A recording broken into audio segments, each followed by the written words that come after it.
Hi there, Smart Drivers. Rick with Smart Drive Test talking to you today about the University of Melbourne in Australia, one of the top universities in the world. Finally got there after about a year of driving for Greyhound, and that's the story today. That's what we're gonna talk about today. So stick around. We'll be right back with that story.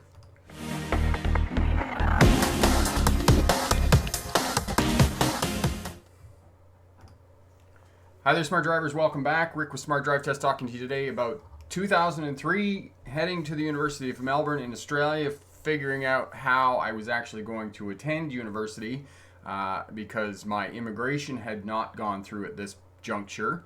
I did finally get to the point where I was so anxious to go to university and get started on my degree that I went and paid the international fees at the University of Melbourne, which was expensive. I think it was for $4,500 for a couple of months. It was a lot of money, and I thought that if I paid initially, to the international fees, that by the time everything kind of went through, that my immigration would move forward. Unfortunately, what happened was that the immigration did not move forward, and then I had to come up with an alternative plan. So a few people are here. Wilman's here. He's in Portugal loading at a paper mill. Ryan's here from Saskatchewan. Carrie's here from Minnesota. Farron is here from South Africa. Janet from Ontario. And Frederick from Denmark. I'm beginning to see a theme here every day. So this is awesome. Really great that everybody is here and showing up during the crisis we're having in the world here. And unfortunately, after, I think, what are we on? Day 18 of the story time? Day 18, there isn't any sign of it ending anytime soon. And I'm very concerned about the economy and what's going to happen to the economy after this is all over. I mean, I don't know. I'd be interested to hear what other people have to say in the comments and those types of things about the situation, what they think about, what they think about the economy, how the economy is going to do afterwards, how people are going to get back to work and those types of things. And unfortunately, people are afraid, people are scared, we can understand that is a powerful emotion that unfortunately is driving a lot of this currently. And we're beginning to realize that the world doesn't run the way it does in movies. We watch these movies about contagion and other diseases and whatnot, and there's these experts on call who come in and they fix the problem right away within 2 hours of the movie. And we're beginning to realize that the world is not like that at all. As you know, I spent the better part of 10 years at universities, and these people who have photographic memories are able to spout off page numbers and section numbers of books and those types of things. I've never met those people, and like I said, I've been at universities for the better part of 10 years. Don't get me wrong, there are smart people out there, smart people who exist in business and those types of things, but I've never met those people like Goodwill Hunting. I mean, they're probably more rare than one would imagine. So that's sort of my thing on the whole thing. And then the other awful thing that happened here in Canada is that we had another mass shooting in Nova Scotia yesterday. One of our RCMP officers was shot and killed in the line of duty, which is just horrible. With everything else that's going on, it's just awful that these mass shootings are still happening in our world, and can't say anything about it. I mean, it's it's getting to me a little bit. So let's talk about some fun stuff. All right, so went to the University of Melbourne, got started on my dissertation, didn't really have any idea what I was doing, and I realized that my skills to work at a graduate level at one of the top universities in Australia was, there was a lot of work to do, especially in terms of writing. And my supervisor was Dr. David Phillips. And Dr. David Phillips was from South Africa, where Farron is from, and he was a Rhodes Scholar. He had gone to Cambridge on a Rhodes Scholar. Yeah, Carrie, it's very sad what happened. 18 people were killed and one officer, so terrible. And hearts and energy prayers go out to those people and families because it's just awful. So Dr. David Phillips, and David Phillips, some days I think that I'm rough as guts and I'm lacking in my social skills.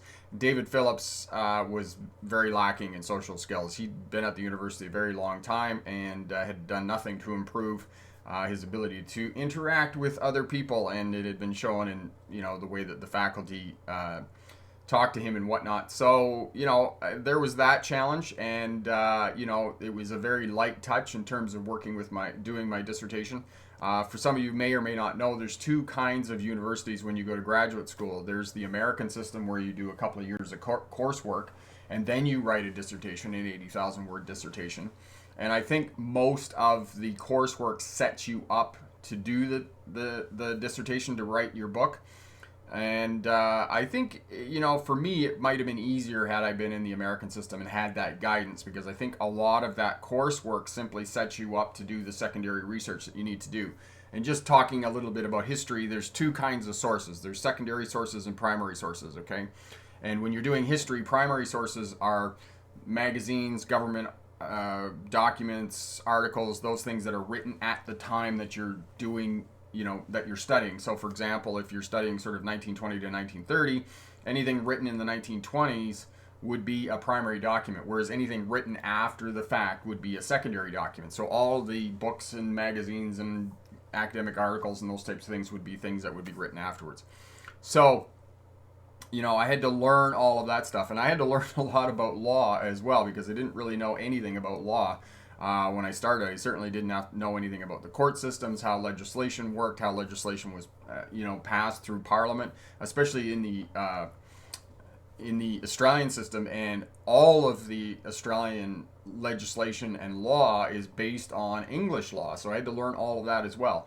And it's the same in Canada. It's all based on English law.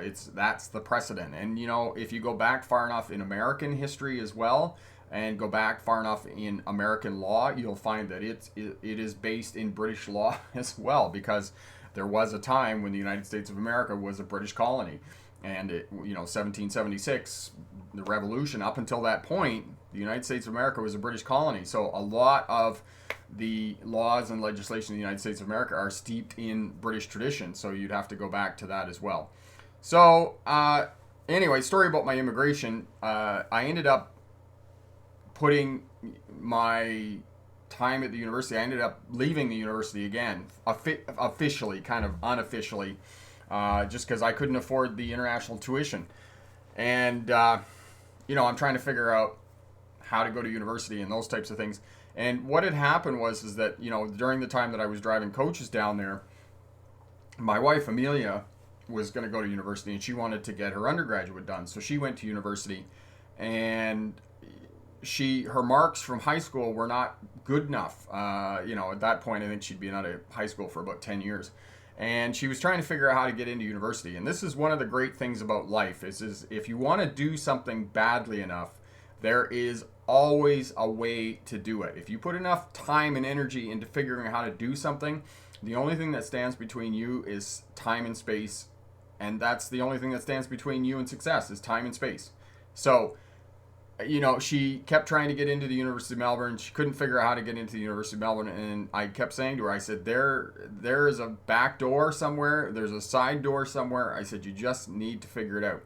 And finally, after a couple of months of being in Melbourne and she going to university and talking to different people and those types of things, was that she could take university courses at Melbourne that were part of the community outreach program. Every university has them. If you are part of society and you want to go and upgrade your education, you can go to the university and you can take university courses. You can sit in on university courses.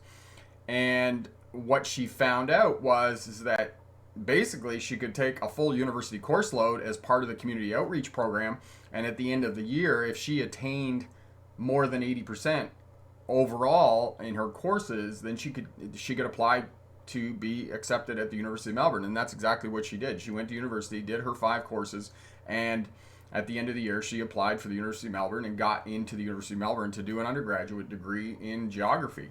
And as I said to her, I said there was a side door, and that's how she got into university. And and I say this to all of you, not just in terms of a license, people with people with disabilities who want to return to driving and those types of things. There is a way to do stuff, and I say this to CDL drivers as well. If you want to go to truck driving school, if you want to become a truck driver, you want to become a bus driver, you want to get a job, there is a way to do it. Once you figure out what you want, then your brain will start coming up with solutions for that. It will start to figure out, how do I get to where I want to go? Whatever you want to do in life, don't worry about the how. Never worry about the how. Once you figure out what you want and your brain starts working on it, after you figure out what you want and where you're going to go, your brain will figure out the how, and the how will unfold. It'll change, and you hold on with an open hand, because you got a plan. This is where I'm going to go, and you hold on with an open hand because the plan is going to change, and it will. As you're getting from point A to point B, it's not going to be a straight line. we're even in driving, it's not a straight line.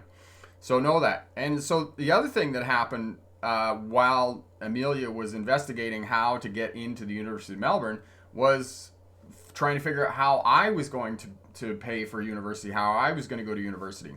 What she found out while she was doing all this work for herself, she also found out that once I got my permanent residency in Australia, the Australian government was going to pay for me to go to university. That's how I got my doctorate, was the Australian government paid for it. And so I was being held up by the fact that my immigration paperwork was not being done. And so one day I was in the tea room. They had like a morning break where all the faculty came in and had coffee and cookies and sat around and chewed the fat and those kinds of things. And one morning I was in, and I was, kind of lamenting about how long it was taking for my immigration, because now I'd been in the country for almost 18 months. My immigration had not been processed. It wasn't moving forward. I couldn't contact them. I tried, making some subtle inquiries and those types of things, and I got rejected at every turn. And the secretary, Erica, I can remember her, she said to me, she said, we can probably help you. I said, how do you mean? What do you mean you can help me? She said, well, we'll just put a call into the opposition member, Lindsay Tanner, who was, and I said, okay. Called Lindsay Tanner the next day. He was the opposition member in Parliament. And within a week, my immigration had been moved forward. What had happened, and this is what happens in bureaucracy, more than you would like to know, like to think, is that my paperwork got sat on somebody's desk who worked part-time. It got put on the bottom of the pile and never got looked at for 18 months. It's sat there. And once the opposition member, Lindsay Tanner, started asking questions about what was happening, it moved forward very quickly. And, then that was one of the times in my life where I kind of clued into what was going on with things, and that, bureaucracy had, there were levers you could pull to make bureaucracy work for you. And one of them is to find the opposition member for the parliament and talk to them, and they'll start moving things forward for you. So what happened, Lindsay Tanner got a hold of me. There was another step for my immigration. They wanted another criminal search. And at that time, in the early 2000s, getting a criminal search from the RCMP took anywhere from 6 to 12 months. And I said, well, I can't wait 6 to 12 months to get my immigration moving forward. So I went back to the London police force in London, Ontario. I sent my mom down, and she got me a criminal search. And this is where I got my original search for the immigration to be approved.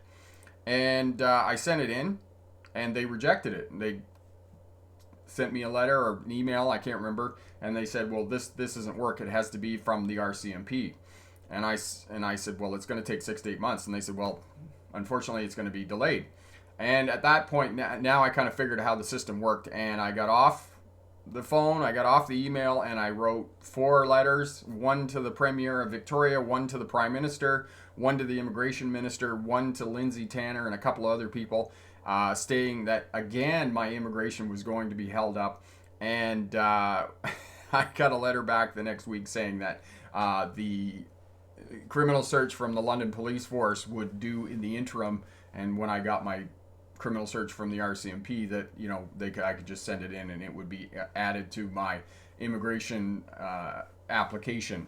And within a month, within 6 weeks of contacting Lindsay Tanner, I was moved forward and I was approved for my permanent residency And at that point, the Australian government paid for me to go to university and get my graduate degree. At the beginning, I was in a master's program at the University of Melbourne. And Carrie, the journey towards success often involves a lot of motivation and encouragement. Yes, it does. And, Carrie, it's a lot of just simply perspiration. It's just a matter of doing the work. Homa, hello from Brazil. Last month I passed the road test in Dallas, Texas. Bus driver CDL. I watched your video on air brakes. Thank you very much. You are most welcome, my friend. Thank you for letting us know. That is great. Unfortunately, during the lockdown, do you have any job prospects lined up? Alphase, how are you, my friend? So, yeah, a lot of perspiration. Just keep doing the work. And the other interesting thing I was going to say to you yesterday, I got onto yet somebody else's YouTube channel that's teaching people how to do YouTube and be successful in all of those types of things. And I was curious about what they were doing and this and that. And of course, they had a big course, on how to do YouTube. $1,997, which is the industry standard. It's $1,997 US. And he's going on about all his success on YouTube and this and that. And he put his first video up in 2009 and he has 2 million subscribers. And I'm thinking to myself, in another 7 years, if I'm still doing YouTube, I better be over the million mark. And it's just a matter of time. It's a matter of time and space and doing the work. That's what success is. And it's the same thing with going to the University of Melbourne. And the other thing about the University of Melbourne is, as I said, I started out in a master's program. For those of you who may or may not be familiar with universities, there's 3 levels of degrees that you can get. So first you get an undergraduate degree, which means simply you're at the university but haven't graduated from the university yet. And it's a bachelor's degree. Either an honors degree or just a straight bachelor's degree. Bachelor's degrees tend to be 3 years, whereas an honors bachelor's degree, at least in Canada, is 4 years. And then you can do a master's degree. Master's degrees are usually another 2 years, and it can either be a dissertation, which is basically a book of 35,000 words, or you do coursework. There's lots of programs that do coursework for master's degree. Some of the professional degrees are now moving towards master's degrees. Physiotherapy, teaching degrees, those types of things are all moving towards master's degree. Interesting enough, if you get a law degree, it's an LLB, letters of law, a Bachelor of Letters of Law degree. So it's still an undergraduate degree if you go into law, which is interesting in and of itself. So master's degree, and then the final level of university is a doctorate, is a PhD. Philosophy, which is Latin for doctorate degree. And so I was at the university, and I found out after 3 or 4 months that if I submitted an application, I could upgrade to a PhD. I didn't have to do a master's degree. And this is not really common in most universities. Most people who go to universities will do a master's degree and then they'll do a PhD. But I thought to myself, if I can demonstrate to my panel of advisors that my thesis is big enough and it's got enough scope to do a PhD, I'm thinking, why don't I just do a PhD instead of doing a master's degree? And that's basically what I did. I applied to my board of advisors and submitted a proposal on what I was going to do in terms of research. It had enough depth and scope, and they approved me to do a doctorate degree, and that's what I did. And as I said, I had an excellent supervisor. Don't get me wrong. I mean, what he lacked for in personal skills and ability to give me guidance, he was brilliant in terms of helping me, shape my thesis and guide my thesis, because most students who are trying to finish PhD programs are simply you're waffling a fair bit trying to figure out how to say something and write it in a format that people are going to read. It is for most people, if you're going to go and do a dissertation or do a PhD degree, it is a bit humbling when you realize at the end you get it all done and only about 8 people are ever going to read it, and few people actually get their PhD or master's degrees actually published. I mean, you might get them published in an academic journal, but for the most part, they're not very interesting. They are poorly written. There's a certain format that you have to write in universities and those types of things, and it's not not attractive to the general public at all. Not like a book I was reading yesterday about the human body and medical and biology and those sorts of things, and it was entitled "Gross and Disgusting." How the human body is gross and disgusting, and I thought, well, that's a great package to put around, learning about health and the human body and those types of things. And that's, basically, if you're going to write a book or something like that, that's what you got to do, is you got to put a different package on it and present it in a way that's interesting to the general public. And if you look at the entire, Selling for Dummies series, the Dummies series books, that's basically what they did a few years ago, was they put a different package on all of these topics about things that you could learn about how to do photography, how to ride a motorcycle, how to play music, how to play the guitar, play the guitar for dummies. And it was attractive and did really well because it was in a different package. So that's the kinds of things that you need to do. Oliveira, thank you, my friend. I'm in Brazil. I can't fly back to the U.S. You've done an excellent job. Congratulations from Brazil. And thank you so much for that. And, we're trying to keep the channel on life support so we can come back as soon as all of the test centers open up and we open up the borders and are able to fly again and those types of things. So interesting story about the Victoria Police in Australia. I mean, if you go to Australia, if anybody's been to Australia, just write in the comments there, just say, yes, I've been to Australia. Corey says, be clickbait, but with real substance. And, Corey, that's a very fine line on YouTube. It's a very fine line. I clicked on a video the other day, and it said 0 to 1 million subscribers in 28 days. Now, the person that did it, I have absolutely no doubt that the person did it. It's Daryl Eves. Daryl Eves is one of the top people who runs a consulting agency and does how to do YouTube and those types of things. And yes, they did.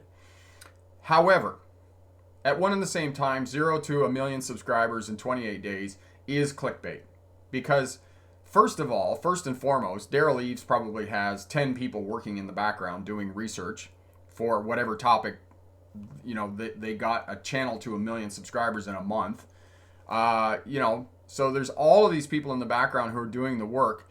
And as he said, they did 3 months of research before they even launched the channel or shot any of the videos. It's not really clickbait, but it's not transparent either. It's kind of like watching these do-it-yourself home shows, right? You watch these people come in and they do a do-it-yourself home show, and they come in and they rip it apart and they put it back together and nothing ever happens. But in the background, you never see the 25 people who are running to the flippin' store, getting materials and, doing all of the work in the background. Because I don't know if any of you have any experience with home renovations, but it doesn't work like it does on a DIY show. Let me tell you that. Thank you so much, Carrie, for that awesome compliment. Thank you so much. Jonathan, I'm on my phone so I can still be on the stream. That's brilliant. Talking about what Jonathan is here and Wheelman is here from Portugal. And, this is the other thing that I was going back to talking about the breakdown of social isolation in terms of truck driving and bus driving. I mean, it's awesome. Jonathan could be on his phone. Wheelman's in Portugal loading at a loading dock and can be on the live stream here with us. So, there it is. And yes, Corey, it's very misleading when you watch these videos. And, for me, like right now, my channel's on life support, right? It just like as soon as I won't do that anymore because I know it's a bit irritating. But, it's the same thing as those DIY shows, right? It's not reality at all of what's going to happen. It's like, here, I own a house that I now live in, this house that you see me here. I bought this house. And yesterday I was out the back fixing the stairs. And, I'm very fortunate that, I've collected a bunch of tools over the last decade because I've owned a couple of houses, not to mention that my business partner who lives upstairs in a separate unit, he's a general contractor. He has all kinds of tools. And, I've got 20 or 30, not 30, but 10 or 20 tools out there. I've got sockets and impact drivers and sawzalls. And, when you're trying to do home renovations, do you have all those tools? Probably not. So you got to buy all of those tools. It's crazy. It's absolutely crazy. Kappa, my friend, how are you from Toronto, and how are things in Toronto? So I'll tell you this story, and we'll get kind of into the University of Melbourne. So you cannot be in Australia for very long and not know who Ned Kelly is. Just write Australia in the comments if you've been to Australia and you know who Ned Kelly is. Okay, if you're watching on the replay or you're watching now on the live stream, Ned Kelly was an Australian outlaw. He was Irish in descent. His dad had immigrated. Adco, I can't believe that more people are tuned in. It's like Adco. It's not surprising. As I said, the channel's on life support, and the channel has been on life support for some time now, which completely boggles my mind. I see other channels that have memberships. My channel does not have access to membership. I've contacted YouTube. They're not saying anything about me. I've contacted numerous people about my channel, and I think that my entire channel has fallen into the YouTube abyss.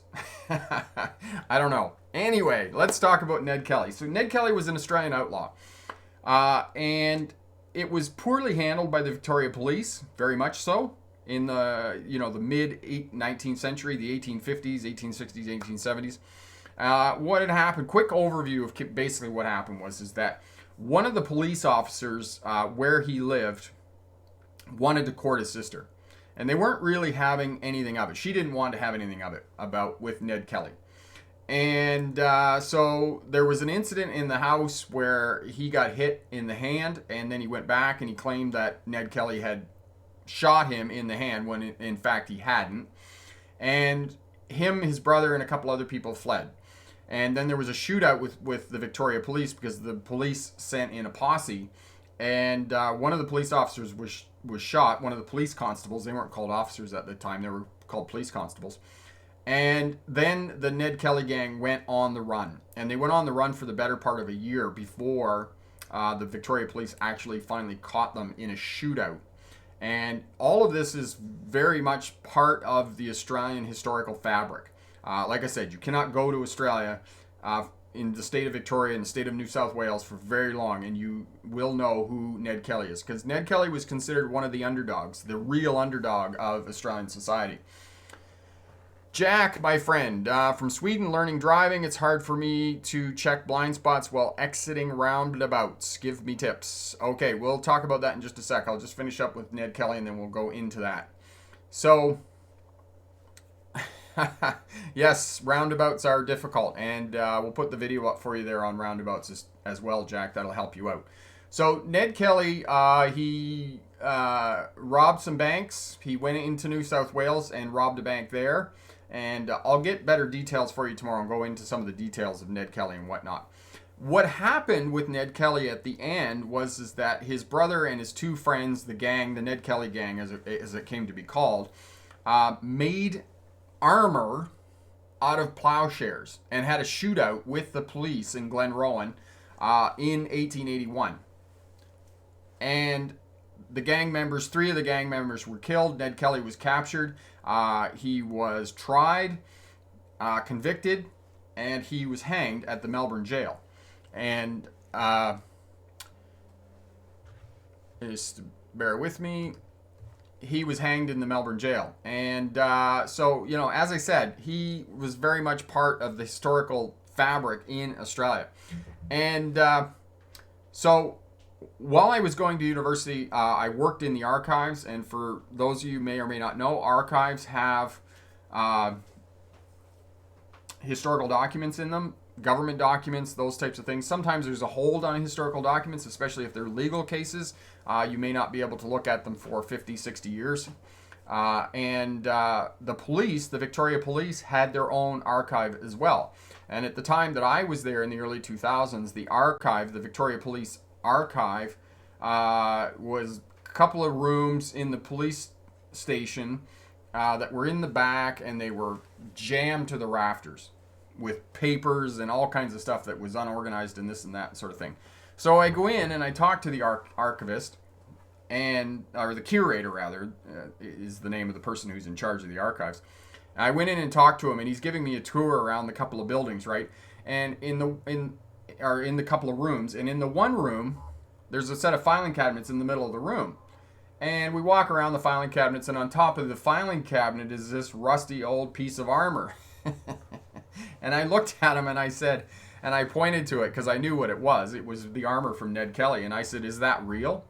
And he said, yes, it's very real. And basically it was sitting on a filing cabinet in the police archives at the Victoria Police Station in Melbourne, Australia.